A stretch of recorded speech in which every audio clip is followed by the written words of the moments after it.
গণিত আর পদার্থবিজ্ঞানের জগতে এমন কিছু ধারণা আছে যেগুলো একেবারে গোড়ার কথা। ভেক্টর ঠিক তেমনই একটা ধারণা। চলুন আজকের এই আলোচনায় ভেক্টরের একদম মূল বিষয়টাতে ঢোকা যাক আর খুব সহজভাবে পুরো ব্যাপারটা বোঝার চেষ্টা করা যাক। তাহলে আর দেরি কেন, চলুন শুরু করা যাক। ধরুন হঠাৎ এক ঝলক বাতাস এলো। এটাকে কিভাবে বর্ণনা করা যায়? শুধু কি এটা বললেই চলবে যে বাতাসের গতি ঘণ্টায় 15 মাইল, নাকি এর চেয়েও বেশি কিছু বলার দরকার আছে? এই সহজ প্রশ্নটা দিয়েই কিন্তু আমরা ঢুকে পড়ব ভেক্টরের দারুণ এক জগতে। আর এখানেই কিন্তু স্কেলার আর ভেক্টরের আসল পার্থক্যটা পরিষ্কার হয়ে যায়। দেখুন, তাপমাত্রা বলার জন্য শুধু একটা সংখ্যাই যথেষ্ট। যেমন ধরুন 25 ডিগ্রি সেলসিয়াস, এটা হলো একটা স্কেলার রাশি। কিন্তু বাতাসের বেলায় শুধু তার গতি বললেই কি সবটা বোঝা যায়? যায় না। আমাদের এটাও বলতে হবে যে বাতাসটা কোন দিকে যাচ্ছে। যেমন ঘণ্টায় 15 মাইল বেগে উত্তর পূর্ব দিকে। এই যে মান আর দিক দুটোই যখন একসাথে লাগছে, ঠিক তখনই আমরা তাকে বলছি ভেক্টর। তো প্রথম সেকশনে আমরা দেখব কেন কিছু কিছু জিনিস বোঝানোর জন্য শুধু একটা সংখ্যা যথেষ্ট নয়।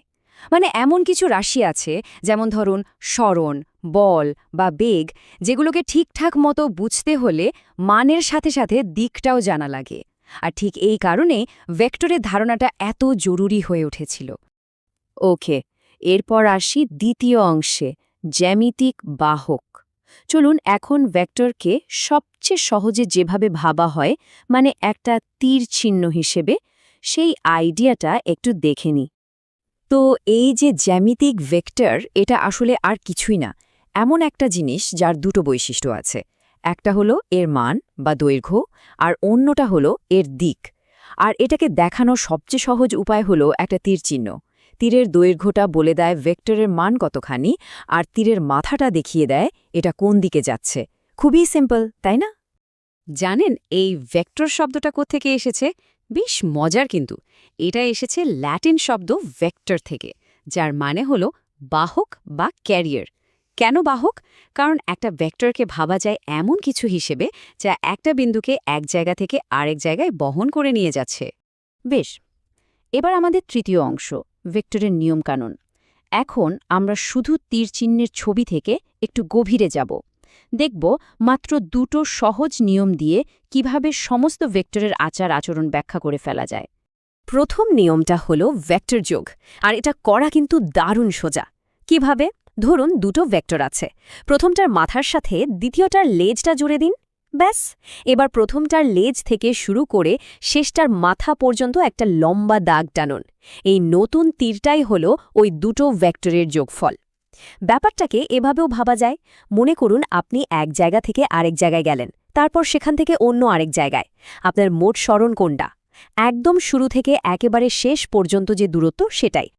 ওকে, দ্বিতীয় নিয়মটা হলো স্কেলার মাল্টিপ্লিকেশন বা স্কেলার দিয়ে গুণ। এর মানে কি? খুব সহজ, একটা ভেক্টরকে যে কোনো সংখ্যা দিয়ে গুণ করা। আর এটা করলে কি হয়? ভেক্টরটা হয় লম্বা হয়ে যায়, না হলে ছোট হয়ে যায়। এমনকি এর দিকটাও পুরোপুরি উল্টে যেতে পারে। যেমন ধরুন আমাদের কাছে একটা ভেক্টর v আছে, এটাকে যদি আমরা 2 দিয়ে গুণ করি তাহলে কি পাব? একটা নতুন ভেক্টর 2v, যেটা আগেরটার চেয়ে ঠিক দ্বিগুণ লম্বা। কিন্তু দেখুন দিক কিন্তু একই রয়ে গেছে। আচ্ছা, এবার যদি আমরা -0.5 দিয়ে গুণ করি তাহলে কি হবে বলুন তো? এখানে কিন্তু দুটো কাজ একসাথে হচ্ছে। প্রথমত, ওই যে মাইনাস চিহ্নটা, ওটা ভেক্টরের দিকটাকে একেবারে 180 ডিগ্রি ঘুরিয়ে দিচ্ছে, মানে একদম উল্টো। আর দ্বিতীয়ত, 0.5 সংখ্যাটা এর দৈর্ঘ্যটাকে করে দিচ্ছে অর্ধেক। তো এই যে যোগ আর স্কেলার দিয়ে গুণ করা, এই দুটো সহজ নিয়মই কিন্তু ভেক্টর জগতের মূল ভিত্তি। তো এবার আমরা চতুর্থ অংশে চলে এসেছি, বিমূর্ত ভেক্টর জগৎ বা অ্যাবস্ট্র্যাক্ট ভেক্টর স্পেস। এখন আমরা এই তীরচিহ্নের সহজ ধারণাটা থেকে একটা বড় লাফ দেব, এমন একটা ধারণার দিকে যাব যেটা আরও অনেক বেশি শক্তিশালী।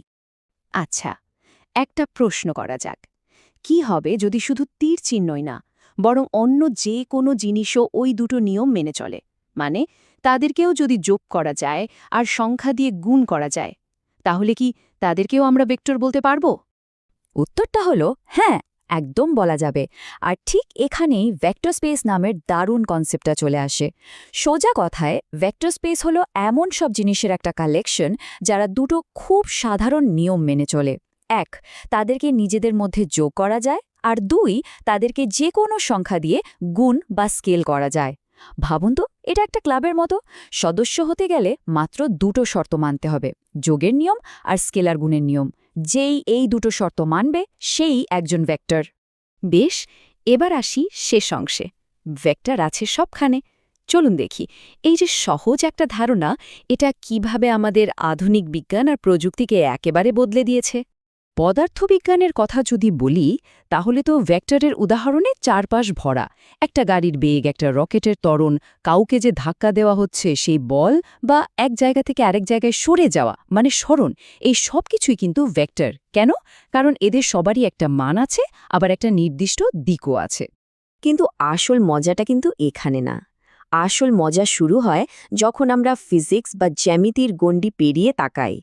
যেমন ধরুন ডেটার জগতে। হ্যাঁ, ডেটাও ভেক্টর হতে পারে। যে কোনো সংখ্যার তালিকা যদি সেটা ওই দুটো নিয়ম মানে যোগ করা যায় আর স্কেল করা যায়, তাহলে সেটাও একটা ভেক্টর।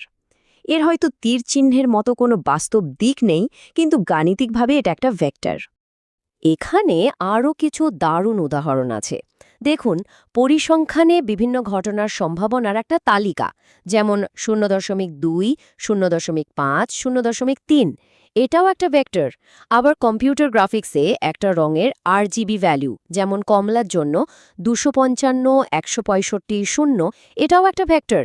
এমনকি কম্পিউটারে ট্রু বা ফলসের একটা সিরিজ, যেমন 1, 0, 0, 1, সেটাও ভেক্টর। কারণ কি? কারণ একটাই, এরা সবাই ওই দুটো জাদুকরীর নিয়ম মেনে চলে। তাহলে সবকিছু শেষে একটা প্রশ্ন মাথায় আসাটা স্বাভাবিক। যদি সাধারণ একটা সংখ্যার তালিকাও ভেক্টর হতে পারে, তাহলে একটু ভেবে দেখুন তো, আমাদের চারপাশের জগতে এমন আর কি কি জিনিস আছে যেগুলো হয়তো আমরা খেয়ালই করি না, কিন্তু সেগুলোও আসলে ভেক্টরের নিয়মেই চলছে।